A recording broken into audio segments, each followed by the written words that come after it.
Okay, guys, I know that I am late, but this damn Georgia pollen is trying to come for me. Back to SWV and Xscape, the Queens of R&B. This is episode 3. Okay, so we see Mama G has finally decided to meet up with Tamika and discuss the big altercation that had taken place regarding Tasha and Rocky allegedly stealing the $30,000 royalty check. I was glad that they showed this because it put everything together. Tamika confirmed it that she's a daddy's girl. I believe that the mom has justified all of her behavior in her head because of how wrong she felt the dad did. Mama G was a housewife and their father decided to leave the marriage. So that kind of just sent their world into a frenzy. Mama G had to get a job and she was left with the kids, Tasha and Tamika.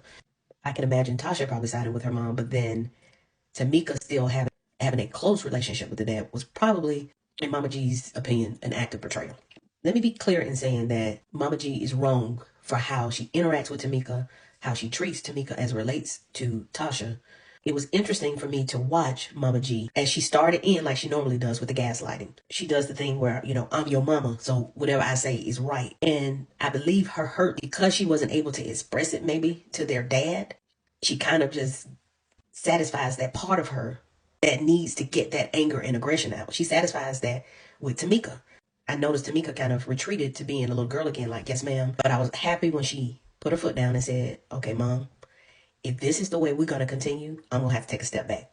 That kind of made her mom snap out of it for a second because I really believe that their mom, just like a lot of women, is battling with those inner demons of part of me knows what I'm doing is wrong, but I have justified it in my head in a way that this man did something that hurt me so deep that I'm justified in my pain. And she is justified in her pain, but she's not justified in taking her pain out on Tamika. And I know that when Tamika said she was going to take a step back, I think that kind of, just for an instant, brought her out of that energy that she has that's negative towards Tamika. And it's almost like she's fighting with herself, like trying to remind herself, like, this is your daughter. This ain't that man. This is your daughter. And so I really believe that as much as we want this thing to be fixed between them, it's going to take a lot because you're talking about years and years of hurt, being married to a man, and for whatever reason, the marriage dismantles, and you had banked the rest of your life on being a housewife, raising kids, being a wife, all of that stuff, to having it kind of yanked from you. So hopefully, for their sake, they'll be able to find the type of help that they need. We get a chance to see Lily with her son, chilling at the bar, having a good mother and son conversation. We see Taj going over to Candy's house and letting Candy know that she met with Tasha in Nashville and that Tasha started a solo career. Then, of course, Candy tells Tiny.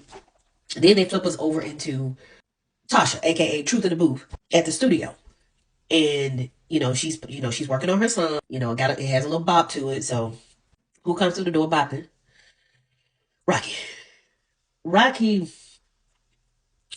I don't know if Rocky wanted to be the entertainer or if he's content with Tasha being the entertainer. But that whole scene was just crazy. And when he called her anime, art imitating life, and we're just gonna leave it there. Moving on to Coco and her son Jalen. This part of the show really touched me because Jalen is in school for dentistry and he has a voice. Of course, his mama is Coco, so he can sing. And now he's discovering that dentistry is not for him. He wants to be a part of the entertainment industry. So I saw both sides of it. Coco sees the nasty side of it, and of course, that's her youngest. She wants to protect him, but he's just like, Mom, this is what I really want to do in my life. And so Coco's just like, no, we've made a decision that you were going to do dentistry. Well, he said at 12 he wanted to be a dentist, and he probably continued with that narrative just because he saw it made Coco feel proud. But then I get Coco's side of it, just like you can have all the talent in the world, but it doesn't mean that you're going to have success in this vicious industry. So I saw both sides, but I when Coco was saying, you know, you're supposed to do dentistry, Jalen is looking at the fact that my mom is a powerhouse. She's had success in this girl group. My older brother is killing it, in his arena with the type of music that he puts out. He wants his chance at that.